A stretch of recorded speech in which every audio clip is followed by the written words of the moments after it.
agora retomar os assuntos nacionais para falar sobre os alunos da rede estadual do Vale do Paraíba Paulista que retornaram às aulas nesta segunda-feira. Em parte das escolas, o ano letivo começou já sob o modelo cívico-militar. Como na escola estadual, professora Luciana Damas Bezerra, que fica na cidade de Caçapava. Bom, durante atividades conduzidas por policiais militares aposentados, foram registrados erros de grafia no quadro, ao serem ensinados comandos de ordem unida, que é um conjunto aí de movimentos padronizados comuns na Polícia Militar, como descansar e continência. Mas o que era escrito no quadro para os estudantes tinha erros. Primeiro, descansar com C cedilha, quando correto é com S. Na última sílaba, em continência, sem a letra N antes da letra C. Aí na tela para vocês. O episódio foi registrado pela TV Vanguarda. A POSP, que é o Sindicato dos Professores do Ensino Oficial do Estado de São Paulo, afirmou em nota que repudia o modelo cívico-militar, que considera inconstitucional e autoritário, e critica a contratação de militares aposentados sem consulta à comunidade escolar. Ao todo, 11 escolas estaduais do Vale do Paraíba e região iniciaram 2026 dentro desse programa cívico-militar. E essas escolas são distribuídas em 10 municípios. Deixa eu chamar para a gente conversar um pouco sobre esse modelo e sobre isso agora, que está explícito aí na tela, na imagem. Deixa eu chamar o Silvio Catiabava, sociólogo e diretor do Le Monde Diplomatique Brasil, com quem eu já conversei várias vezes, inclusive sobre esse modelo educacional que são as escolas cívico-militares. Silvio, bom dia, tudo bom com você? Bom dia, Thalita. Tudo bom com você também? Tudo bem. Silvio, que absurdo, né? Nos choca, assim, por vários, enfim, motivos. Pelos erros de grafia, o português, que fica em segundo plano nesse ensino cívico-militar, eles ensinando aí essa ordem unida, que é típica de polícia militar nas escolas, e o modelo em si, que é uma lástima, né? Olha, o Paulo Freire deve estar se revirando no túmulo com essa proposta das escolas cívico-militares. Ele que pensa a educação como um momento de construção da liberdade, da escolha, da cidadania, do espírito crítico para pensar a realidade, para poder transformá-la.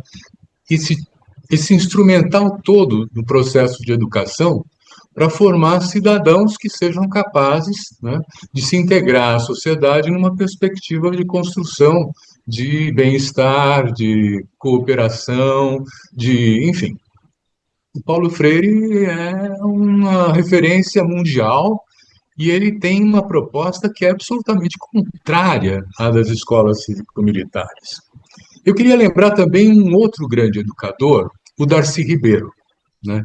Quando ele voltou do exílio, ele foi exilado por força da ditadura e tal, né? Ele teve uma conversa com os professores do ensino médio do Rio de Janeiro.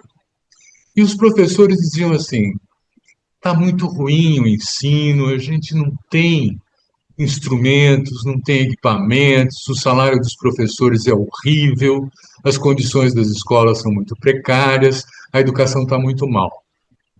O Darcy Ribeiro disse o seguinte: eu não acho uma escola, uma sociedade que produz escolas, que ensina o lugar que cada um desses alunos tem na sociedade, está cumprindo o seu dever. Ou seja, um lugar subalterno, um lugar de obediência, um lugar de não contestação, enfim, quer dizer, a ideia, vamos dizer assim, do ensino já anteriormente às escolas cívico-militares era avaliada como uma ideia de, vamos chamar assim, de domesticação do indivíduo para aceitar as regras na qual ele é um subalterno, ele é um dominado. Bom, o que aconteceu? Aconteceu que esse tipo de argumento foi radicalizado. Hoje a ideia das escolas cívico-militares implica, você precisa cortar o cabelo, porque não pode ter cabelo grande, as meninas precisam prender o cabelo com elástico para não ter, enfim, quer dizer, um modelo diferente, os uniformes, cantar o hino nacional todo dia pela manhã, não é? Essa posição de sentido, quando o professor chega e bater continência para o professor, não é? São metodologias de sujeição, de deixar o aluno aprendendo a ser obediente e sem contestação, né? Isso para as escolas públicas, que na maioria da sua população abrigam os setores mais pobres da periferia, né? É um ensinamento de que lugar você tem na sociedade e que obediência você tem que prestar às estruturas que estão impostas a ele. É lamentável isso, e é lamentável também que se atribua a militares aposentados uma função disciplinadora. Quer dizer, o problema não está justamente na escola, o problema está no projeto pedagógico. Esse projeto pedagógico elimina qualquer possibilidade de uma reflexão, de uma crítica, de um pensamento novo. Olha, até para comparar, sabe aquele neurocientista, o Nicoleles, né? Ele produziu, acho que duas escolas do Nordeste, que são escolas para formar cientistas.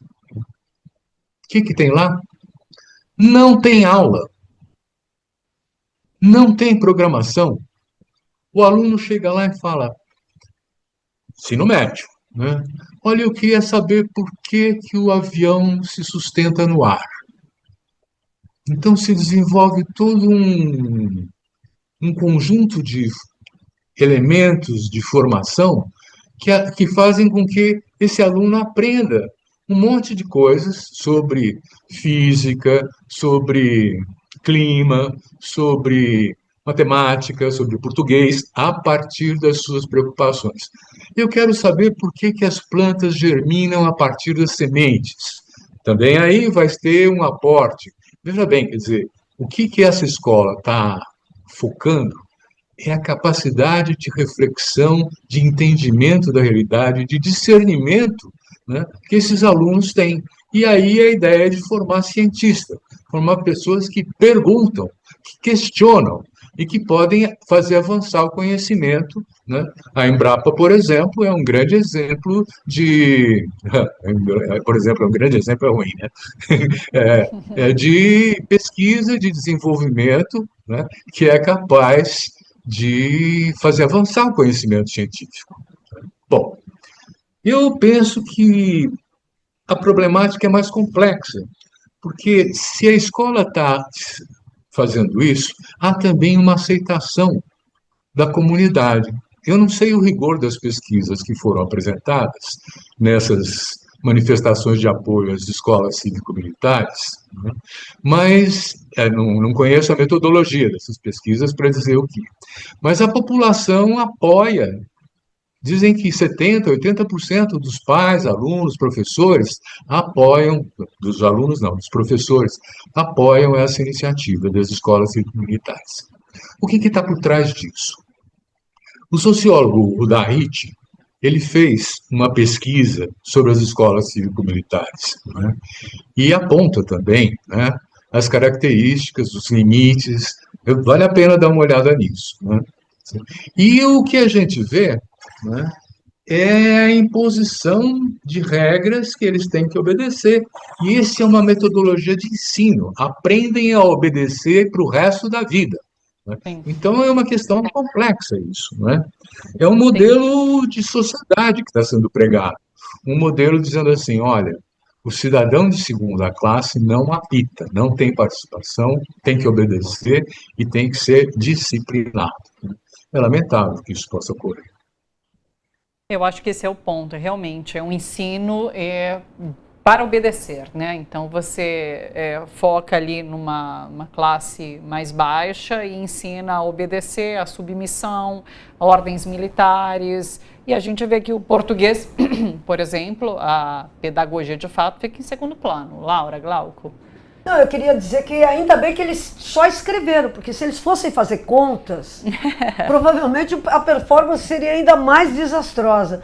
Essa escola aí, ela no último SAEB, que é um exame que afere o conhecimento das crianças, no último SAEB essa escola tinha só 1 em cada 4 alunos dela que tinha o nível mínimo, 3/4 não chegava em português.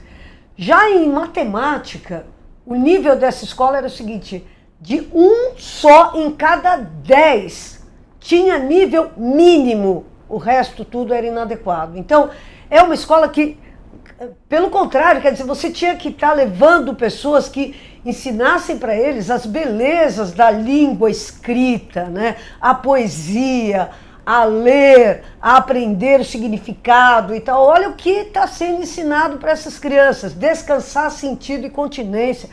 É muito triste isso num momento, eu tenho professoras na minha família, e, cara, é a coisa mais comovente do mundo você ver crianças fazendo poesia, crianças de escola pública, fazendo poesias, porque estão descobrindo que as palavras têm vários sentidos, que elas têm musicalidade, e é incrível o desenvolvimento que essas crianças têm, uma vez tendo professores que vão, não pela norma, é assim que tem que ser, sim, mas vão, por exemplo, pela arte, pelo encantamento, pela poesia, pelo sonho e tal.